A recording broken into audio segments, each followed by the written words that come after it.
Hi, friends. This is Wendy Harrop, and welcome to the Say Yes to Yourself podcast. On the Say Yes to Yourself podcast, you'll hear stories from women just like us who are adding the practice of saying yes in their daily lives in big and small ways, and as a result, are experiencing the truth that everybody wins when you say yes to yourself. Saying yes to yourself is a graceful unfolding, an intentional becoming of the very best version of you. It is my hope that in these conversations, we are able to find our truth and be inspired and empowered to live our very best lives. I'm so excited to go on this journey with you, and I look forward to finding a bit of our own story in each other's.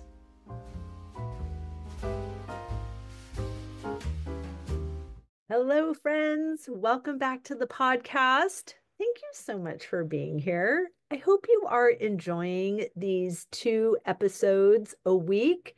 I'd love to hear, are you feeling overwhelmed? Are you excited to be in these conversations? Are you heading over to the summit in a couple of weeks so that you can be a part of these conversations? Let me know, because I think it's quite obvious that I'm obsessed and I think it's amazing, and I trust I'm not the only one having a good time over here.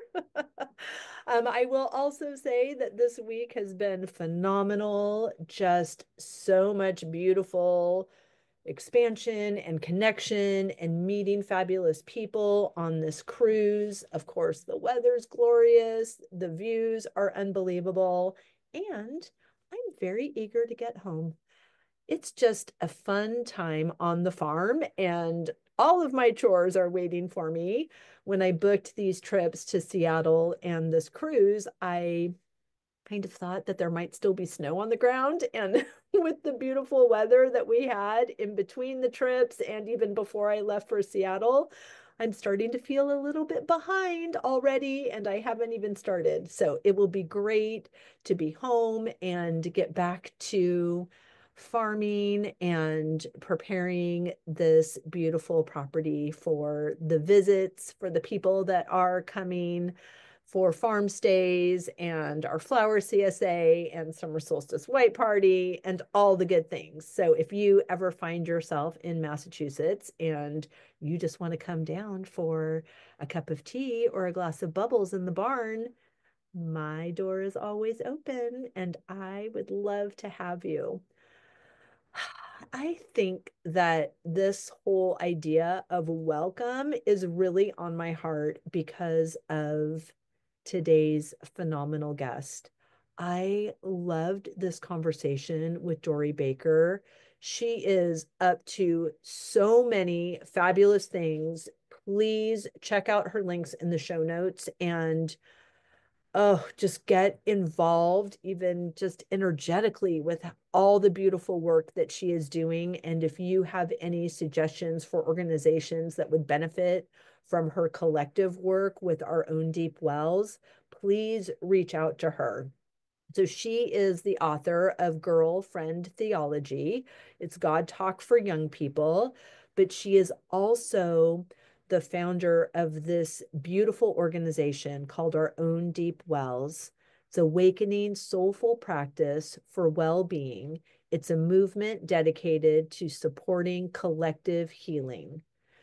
She says, we are a growing, diverse, and intergenerational collective from across religious and spiritual traditions. We create resources and gatherings that work upstream to provide care and support to the world, with special emphasis on young adults, community organizers, and social change leaders. Together, we are diversifying the growing mindfulness movement to be representative of the full range of humanity's deep wells of life-giving practices. Our mission is simple: help people tap into their own deep wells of wisdom through soulful practices and conversations. Right? I told you, she is speaking our language.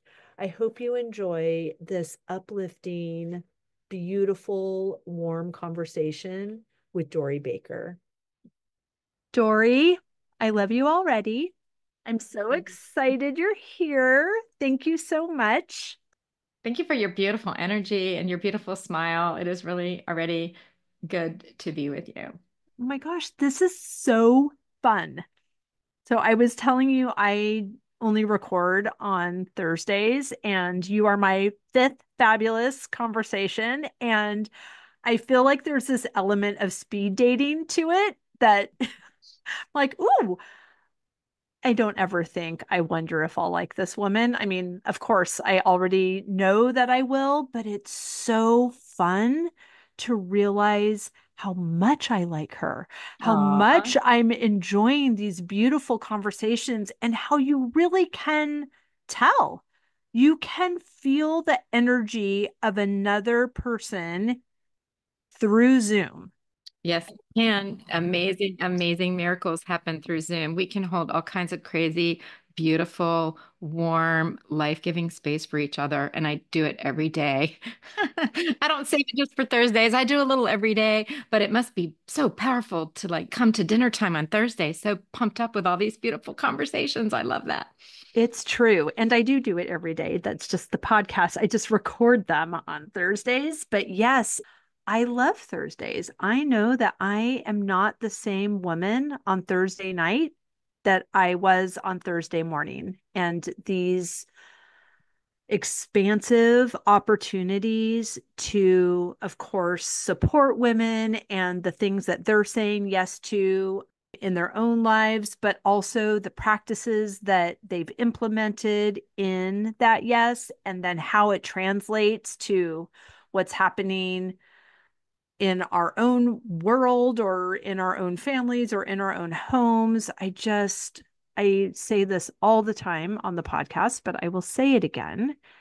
This is my favorite thing. And I am only available for what delights me. And I Oh, I only love that. do fun and fabulous things. We were talking about that before I hit record. I have a historic bed and breakfast on a small flower farm in New England. I lead culinary trips to France for solo female travelers. I have this fabulous podcast. I do anything else? I don't know. Oh, I'm launching a membership called the Say Yes Sisterhood. All of these things. I'm starting to do some coaching. I'm having a certification in unreasonable hospitality. Oh, I like that word. Yes, it's Will Guidara's books. He was the co-owner of 11 Madison Park, which is was the number one restaurant in the world. And it's fantastic. So I love that all of these interests that could seem disparate that I would have to choose, I don't have to choose. I get to just create a beautiful bucket that holds all the I goodness. love that. And I am really hopeful that more women will discover that earlier in life. I'm 60 and I'm semi-retired. My husband was lucky enough to retire at 60. And so half of my time I just bop around with him. And the other half of my time I continue to do the things that I'm like, I feel like I'm at my prime and convening groups of people for deep and meaningful conversation and for like creating and cultivating relational fields that help us to do everything we do better. But being able to say no and go on a little jaunt with him, whether it's just to the farmer's market across town or whether it's to jump in a lake or a river, that kind of freedom, I wish I had found it earlier in life. Hmm. I think it would have freed me up for more meaningful work earlier because it's Hmm. really about the wisdom traditions call it Sabbath. Yes. And it's so countercultural to the grind that Yeah. most of us alpha women, and not just alpha women, all of us are nurtured to be these like super performers Right. and multitasking, and we can have it all.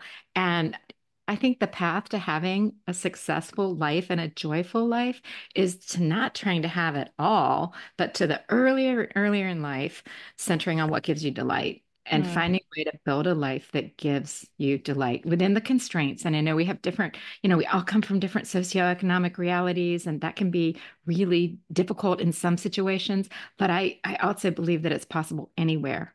to let your delight be the first thing that guides you in your morning. Yes, yes, and more. Yes. I knew I loved you. Oh, you do like that word, don't I you? do. It's so exciting because, I mean, I hear you in wishing that it was earlier. And I also feel for me personally, I like who I am now. So I Mm. like the way I'm doing it now. And if I had all of these things, then would I, like, would I be like this expansive? I don't know. Yeah, I don't have regrets at all about how I did Right. live my life. I'm pretty happy at every point I was Yep. emerging to be the best version of myself. I think that just the little tiny caveat or nuances in there is like, this feels really good. And so I don't want to keep it inside. I want to spread the Hmm. news to my daughter's generation and Exactly. women in their 30s to be like, don't self-sacrifice deep self-care and Yes. self-discovery. Mhm. That is not in service to anyone. Right. And I do think sometimes we do that. Oh, yes. I know sometimes we do that. I know what all of our conditioning says that. We were talking before we hit record a little bit about this as well, but and you just mentioned it again of this kind of just going, you can have it all and just doing all of these things all at the same time. And one thing that came up for me when you were saying that is I was born in California, lived there for 45 years, but my heart has always wanted to live in Massachusetts. So I packed 3 times as an adult for a cross country move and unpacked twice still in California and finally moved here. And I never lived in an antique house. It was California. Nothing's really old there. I have this antique house now. It's a small farm. I don't know what I'm doing. I'm figuring it out. I am absolutely building the engine while flying the plane for all of these things. And there are seasons.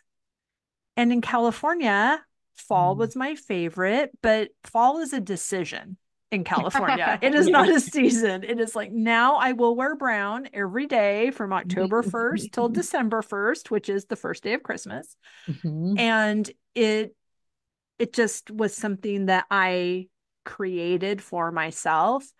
But here in Massachusetts, the seasons are distinct and they're now, as a farmer, there are different roles for this property and what happens in the different seasons. And that for me has been such a poignant visual Mhm. that I cannot always be in growth and harvest, growth and harvest, growth and harvest, growth and harvest. I Yep. have to rest. I have to winter my Mhm. body, and winter on this property and for this house takes a lot of preparation, and Mhm. neglect is the enemy. Mhm. And it takes so much intention. And I'm realizing that it's that rest that prepares me for the Yes. slow, graceful unfolding that is spring, that then sets me up for the growth of summer and the harvest of fall. That's beautiful. I love that. Thank you. Mhm. How are you saying yes to yourself in this season of life? Well, I welcome that question, and I've been pondering it for the last couple of weeks since we set this up. And the thing I want to share most is that I am saying yes to my divine feminine. I love you. I am saying yes to the divine feminine that lives within me and every day wants to express herself through me. Mhm. That's my yes. Do you want to hear more about it? I do. It gives me chills. I'm so here for it. Well, we all have divine feminine within us. We all have direct access to our inner wisdom, our inner strength, our inner truth. And it has been passed down from our ancestors. It is in our DNA. And it predates the division and the identities that are used to separate us in our world today. And that divine feminine is not male or female. It lives within every single one of us, no matter where we find ourselves on the gender spectrum. It's not gendered, but it is an antidote to the patriarchy that keeps rearing itself, that keeps wanting to have its way in the world and have its way with our planet and have its way with the sort of energies of war and divisiveness. And so today, I think the thing that is most alive in me and the thing I most want to say yes to is that the divine wisdom and access to that is within every single one of us. I do think someone asked me lately, well, is it women who have tended that most through time? Why do we see this bubbling up more throughout history in women? And I think that's because it gets sharpened there, like situations that would keep us down, situations that would limit us, situations that oppress us or harm us, cause us to survive. And it is that survival mechanism that has honed all this multitude of practices that I write about that help us find access to that divine feminine. But it is literally as close as our next breath. Right. Right. How do we listen to her?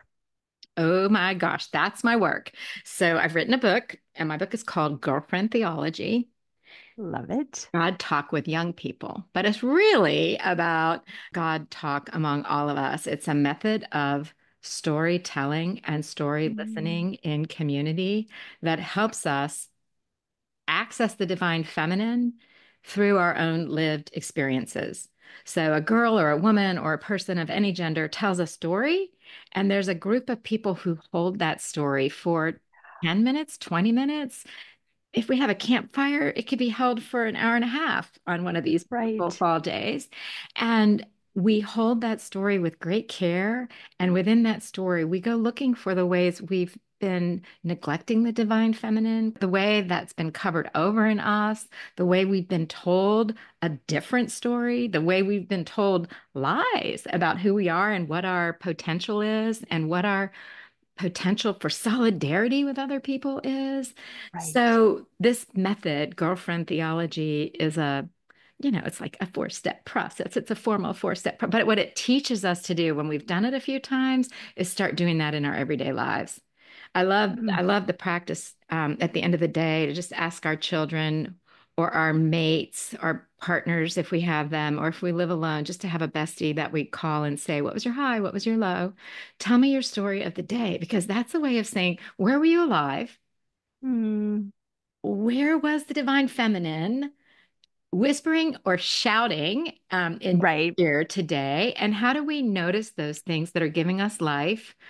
And in a pattern of kind of storytelling and community, which is what we had in ancient times, right?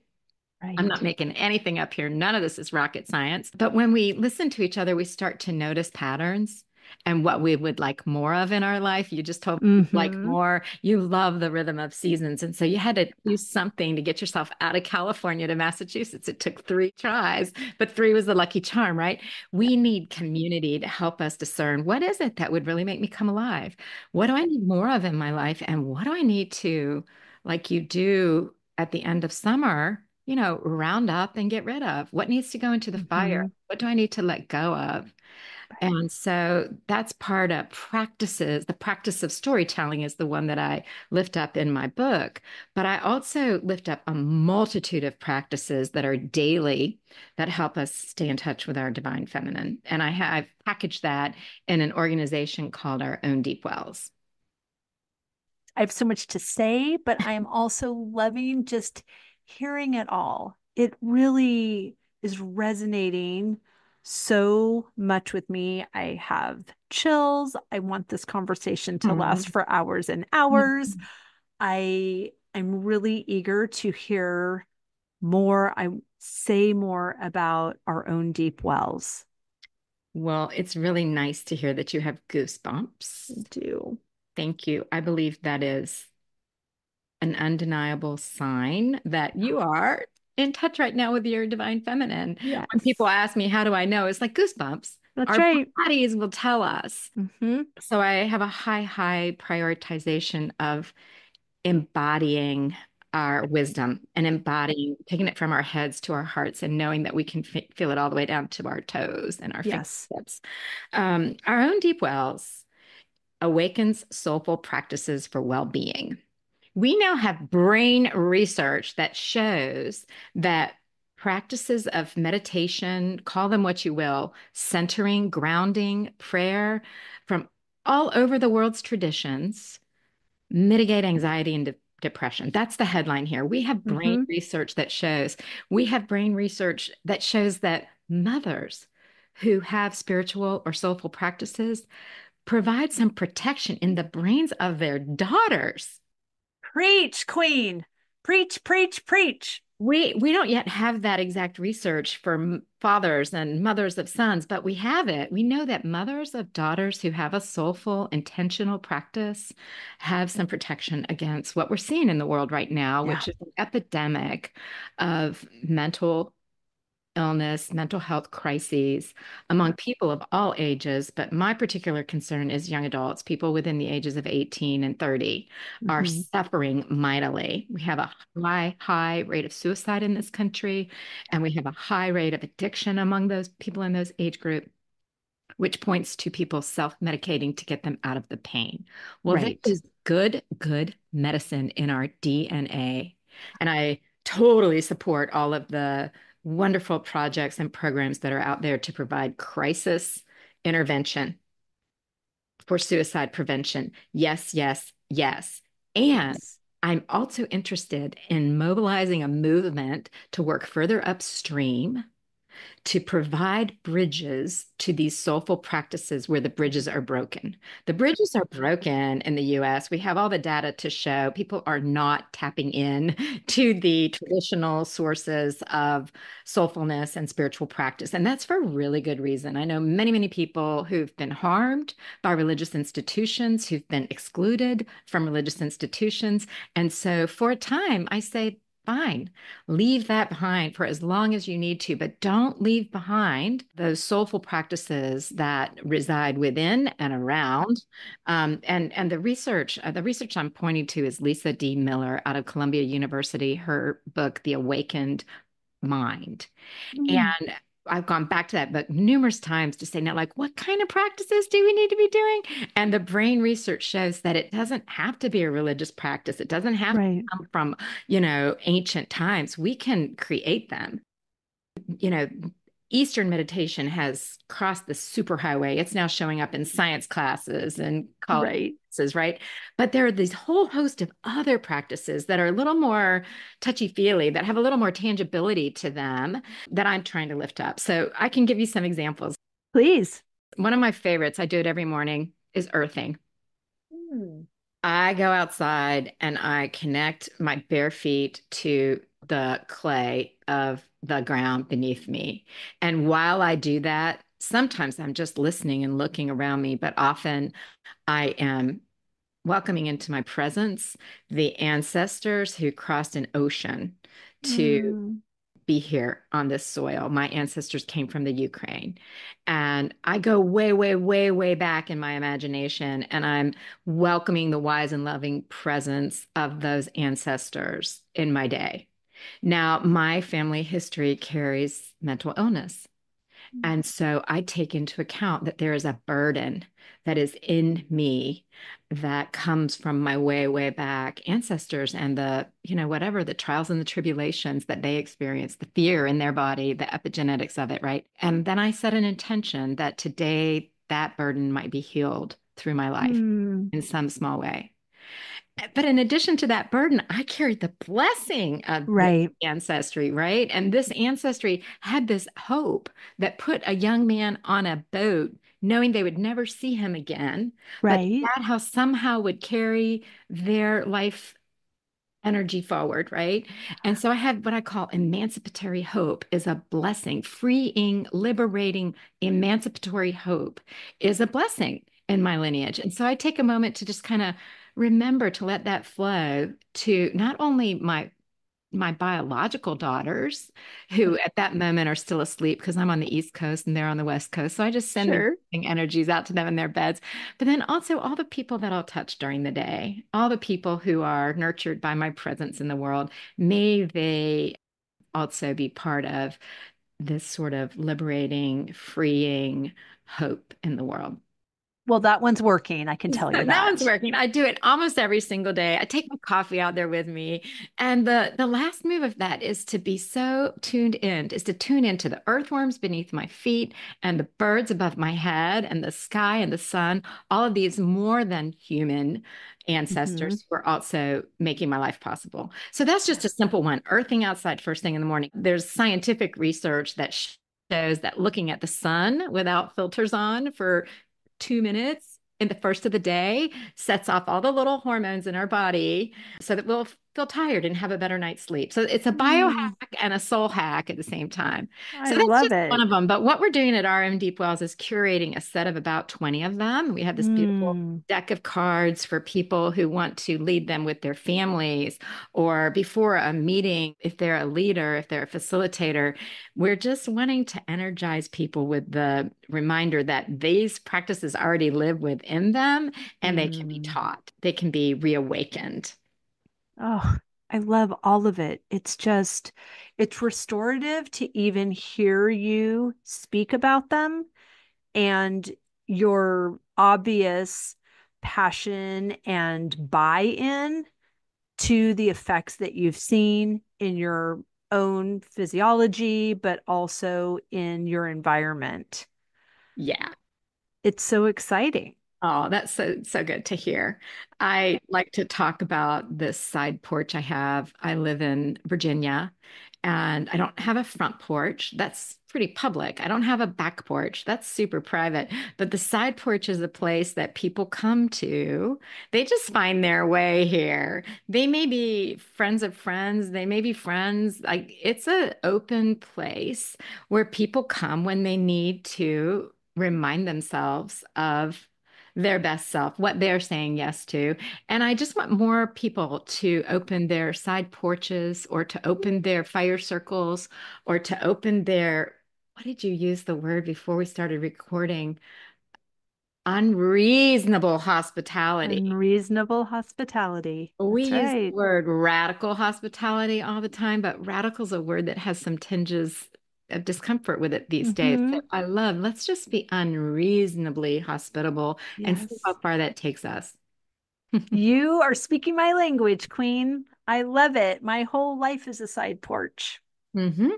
Yeah. That's all I want. I get so delighted when I see a car pull in the driveway. Like if I knew they were coming, then of course I'm delighted. If I didn't know, I'm like, oh, ooh, who's here? Who believed me when I said you are welcomed, anticipated, and celebrated in this space? Beautiful. I love when people believe me and they actually come. It's so good. I have a question about your practice in the burden Mhm. portion. How is acknowledging and recognizing the burden or the portion of it of what wrong can you right? Mhm. How does the repetitive calling up of something that you healed the day before, Mm. how does that continue to have a positive impact rather than pulling you back a little bit? Wow, that is just such a beautiful, beautiful question. Hmm. I feel like the dailiness of this practice and other practices that I'll touch on hopefully in a moment, every time they appear, we're a new person showing up. Mm. And so, while I was speaking about the mental health burden that comes through my ancestry, and I use the word epigenetic, I was actually thinking, of all the research we have now around Black population in America and what they are carrying in their bodies Yeah. from the epigenetics of slavery. That's where that research comes from, and I'm drawing on Resmaa Menakem in my practice, a beautiful author who writes In My Grandmother's Hands. Mm. So we show up to it differently every day.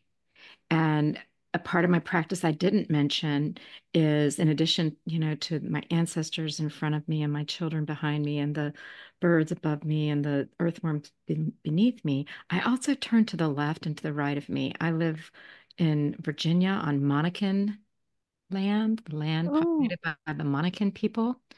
Once, once populated freely. Now, still, there's a small contingency of them just to the left of where I lived. So it's Mm. convenient. To the right of me, when I put my hands to the right of me, I'm pointing to downtown Lynchburg, Virginia, Mm. which has a really horrid past as being one of the primary places where enslaved people were bought and sold Mm. during that time in our nation's history.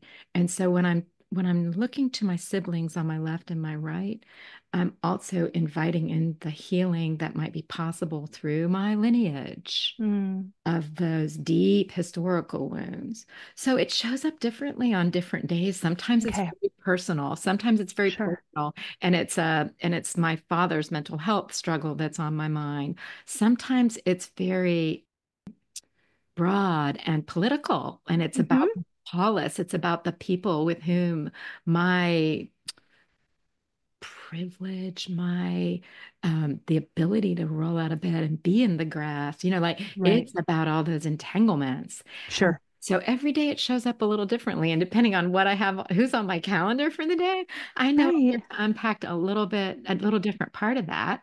And Mm. I know that I'm not doing that work alone. Like Right. I have what is mine, you have what is yours, and I am surrounded by this great cloud of witnesses Yes.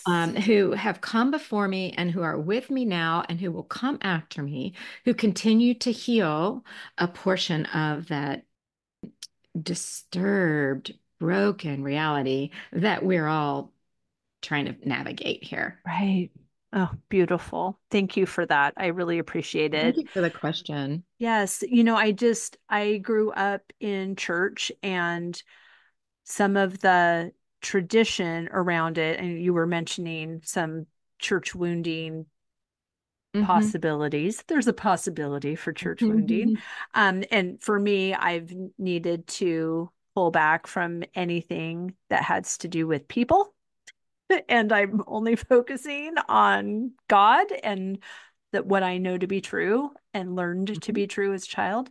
But there was this, um, and again, I learned it as a child. So my understanding was that of a child, in that, asking forgiveness for your sins was like this. I was asking forgiveness for the same thing over and over without redoing it, Yeah. but just feeling like there was only a 24-hour patch on that or something. And so, knowing obviously what I know now and what I continue to learn, I don't want to beat the drum of this thing.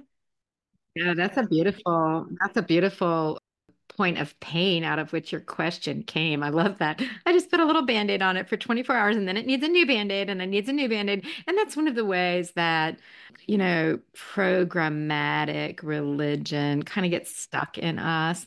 And Yeah. what girlfriend theology is about, like you would tell that story and then we'd all go in and share our discrete memories of what that Band-Aid look like for us? Was it making out with Right. our boyfriend on Friday night? Right. Like, what did we need? And then just like opening up a wider story and remembering the story of our own divine blessedness and our Mm-hmm. own divine beauty and how we are created in the image of something wonderful. And when Yes. you put us together with more people who don't look like us, we really get a mirror of an even broader divine blessedness that is communal and not just individual. So moving from that mantra of individualized sin and individualized need of forgiveness, to more structural, Yeah. more a bigger vision of like how the entanglement that we're part Yeah. of, and how daily we get to do the blessed work of finding ways to disentangle. And I call that work solidarity, because we Oh, do it yes. for someone else. But the better we come to know our neighbors, the more we do it in these intricate, beautiful ways that we never could have imagined doing alone. Absolutely. And I keep coming back to this trap of isolation. Hmm. And I think so much of my personal conditioning came from, well, anything that is not beautiful, you got to keep that over here. Don't let anyone see it. Don't let like you cover it up. You like have some distraction over here.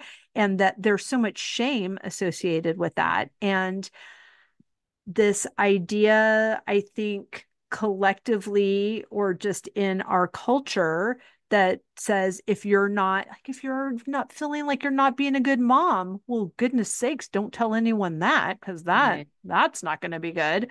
And if you don't feel like you're a good wife or you don't feel like you're experiencing a great marriage or whatever, there's just this shame and isolation feel like they're the go-to, and it's such a trap because it's community and conversation and camaraderie that helps us see we're not alone, and that's not okay, or that's not, I mean, that is messed up, or it's not that bad. I think you can just do this and you'll be fine, but you just don't have that without each other. Community. I Yeah. got a card yesterday from a friend who's fairly new friend. I guess I've known her for 2.5 years now. I got a gift from her, and the card in her tiny little handwriting said, "Thank you so much for opening pathways of self-compassion." Oh my gosh. Add that to your bio.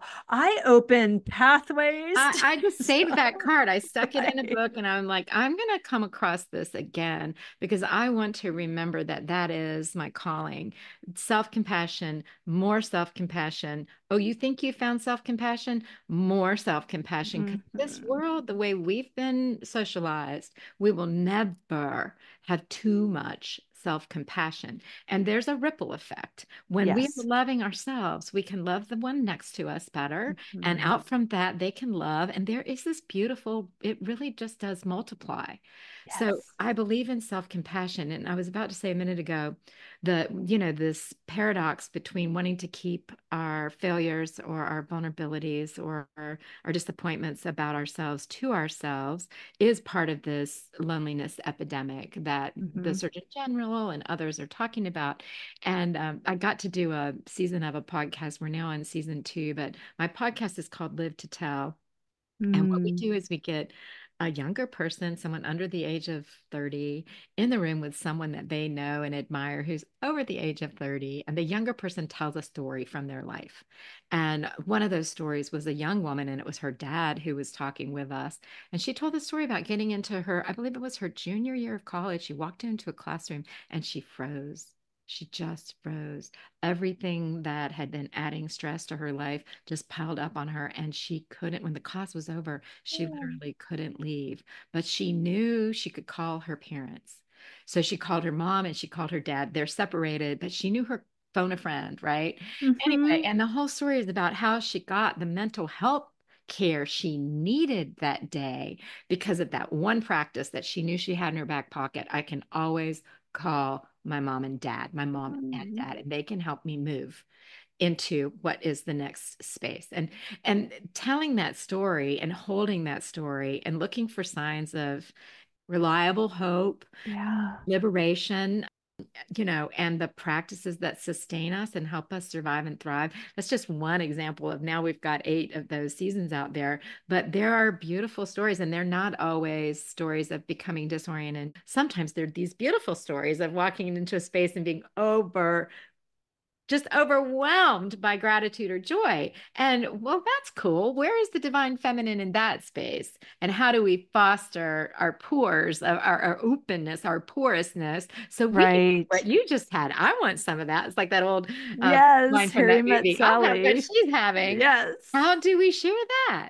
So it's everything within the range of emotions that humans experience that this method of storytelling opens up for us and allows us to share so that we don't walk around with this feeling like I'm the only one who feels this way. Right. I'm the only one who feels like they've failed their father because I'm coming out as gay. Another story is this beautiful story of a young man who finally came out as gay to his father and was so hesitating because he was so worried about the shame and the judgment and the lack of relationship that he just knew was going to come his way. And instead of what he expected, his father just tousled his hair, hugged him, said, I don't know a lot about that, but I'm in for the ride. Oh, And then as this young man, his name is Tito, as he's about to drive away, his father is like, big hands, wait, wait, don't go. And Tito rolls down his window and his dad goes, check your tire pressure. oh, So we go from this great big moment of like, hug right. affirmation to like, okay, back to being the dad. It's all about safety. Exactly. You gotta check your time. All of that belongs in the human experience, all of that and more. And the more we tell stories to one another, the more human we become again. All of your words, all of your words, they're so Oh, beautiful. thank you. It is really good to hear that they're landing with you. It's just so nice to have this conversation and know that we're speaking the same language. Yes, it's beautiful. So, how, besides the podcast, Mhm. how are you holding space for these glorious conversations? Oh, that's beautiful. So we've created a 2-day retreat. That's our sort of, deluxe version. We like to get together in real spaces with real live humans and walk through these soulful practices. And these soulful practices are always delivered by people who come from the context that is represented. So we're a very pluralistic space. In our space, we have people who are representing the Black prophetic church in America or indigenous practices, or it might be a Celtic tradition, or, my own Wesleyan tradition. I'm United Methodist. But whoever is presenting this practice is presenting it in partnership with or as someone who comes from that practice because we're very careful not to just uproot it and extract it from its community Sure. origin.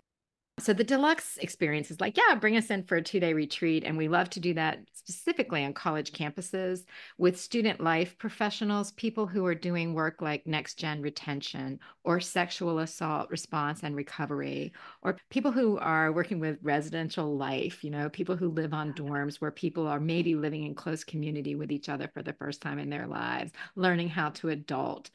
We like to train the people who are training the people who are already showing up to things because we don't want to put Mhm. an extra burden. Like, you don't need to come to one extra thing. You are already maxed out. If you're a young adult, you're already going to enough things. And if you're not in college and you're working, we're really trying to find out, like, we're probably going to have to go to bars and figure out how to Right. do this in bars and coffee shops because we just know that people don't want to come to something for their self-care. But if they're coming to something for their macchiato, or their pumpkin spice latte, and they're invited, if we create an invitational space to say, hey, let's just slow down and do a practice of reflection. We're not trying to get you to go anywhere. We're not trying to sign you up for anything. We Right. just want to bring water to people who are thirsty.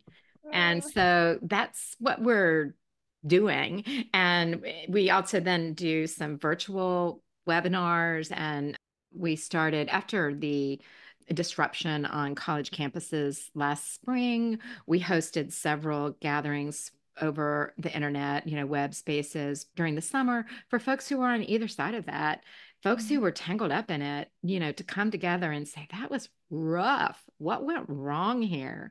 Were you on the police side of it? Were you holding tear gas against an 18-year-old in America? Were you an 18-year-old facing tear gas in America? Let's come together and we can create unreasonably hospitable space in which to have a conversation. Yeah.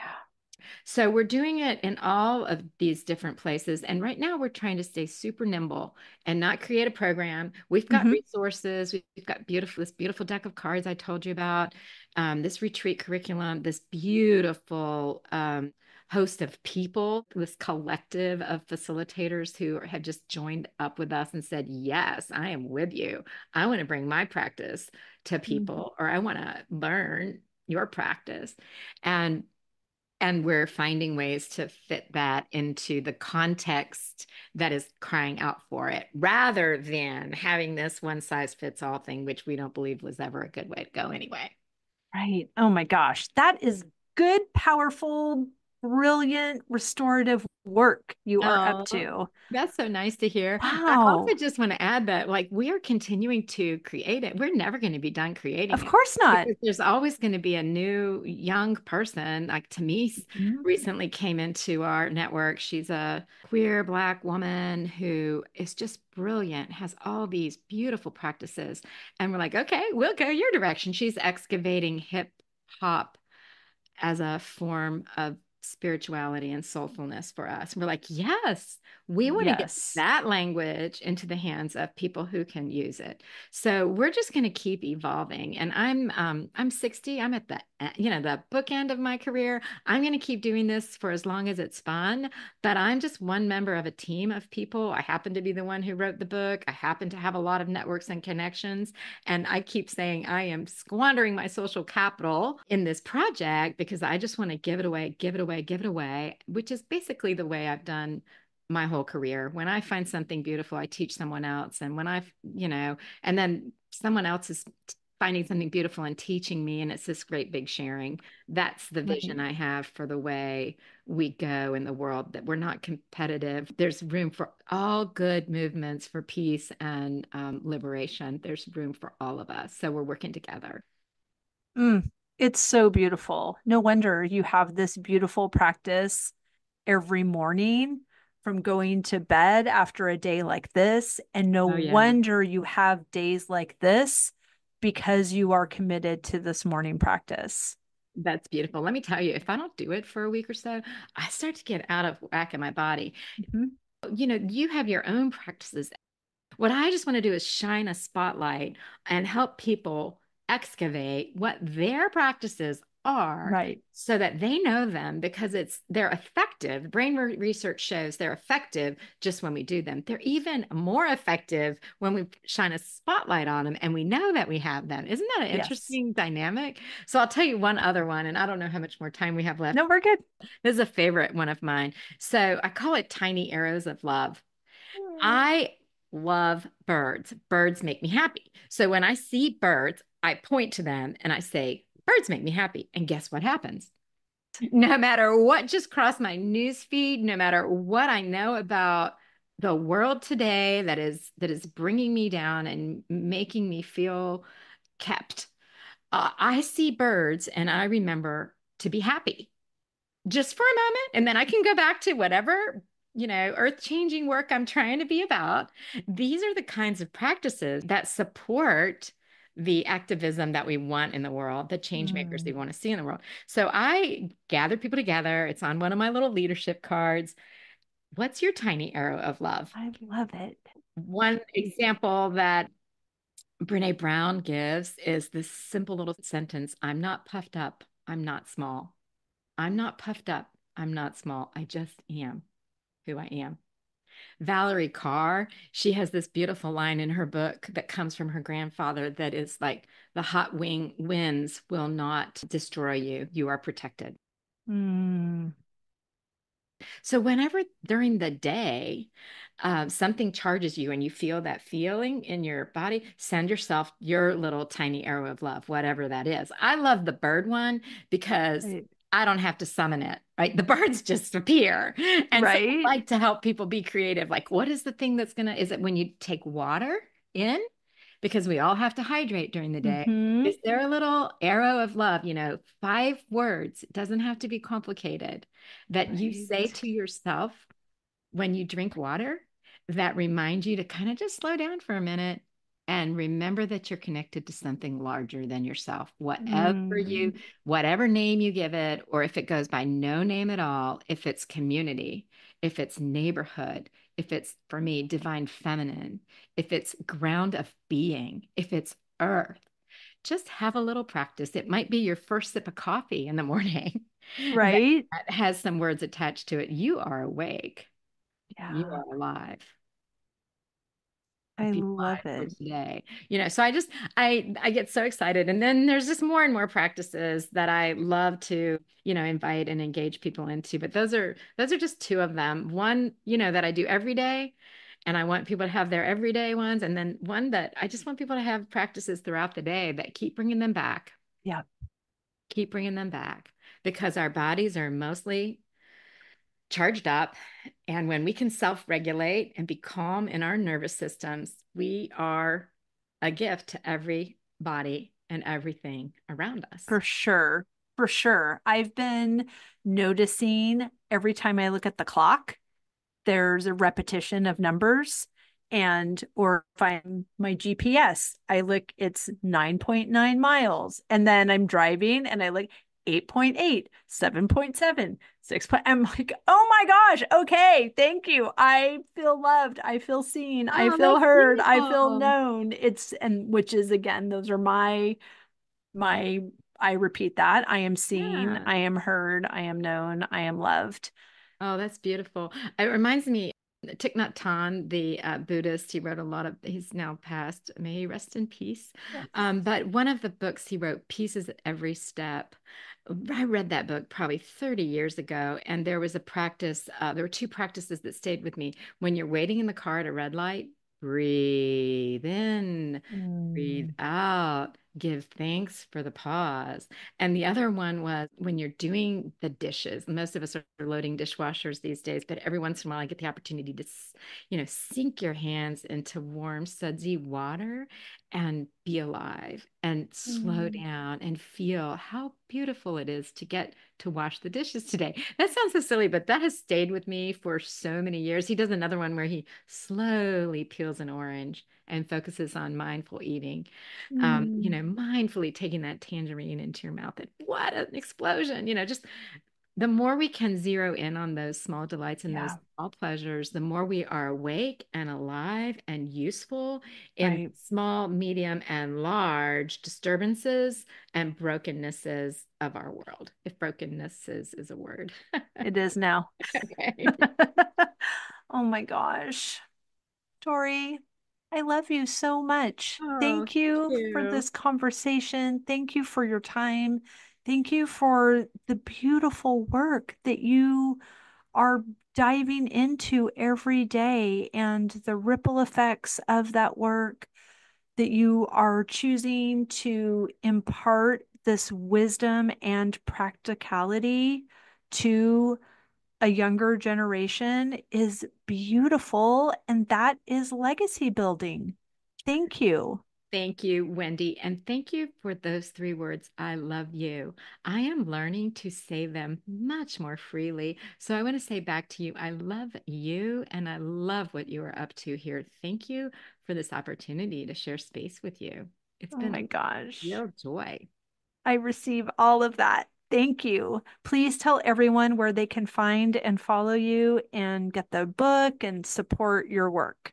Great. So, first of all, the book came out this year. It's called Girl Slash Friend Theology. And the slash is important if you're looking it up on Amazon. And the slash is important because it's not just for girlfriends, it's for girls and boys and people in the middle. So, Girlfriend Theology, the book.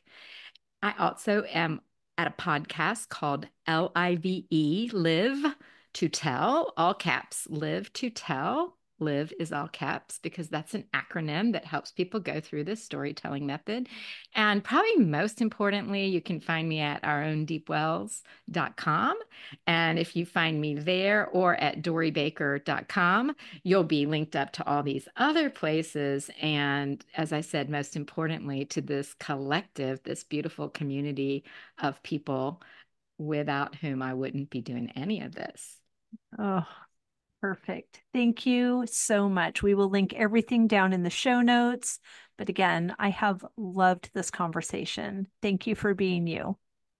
Thank you. Have a wonderful rest of your day. Thank you.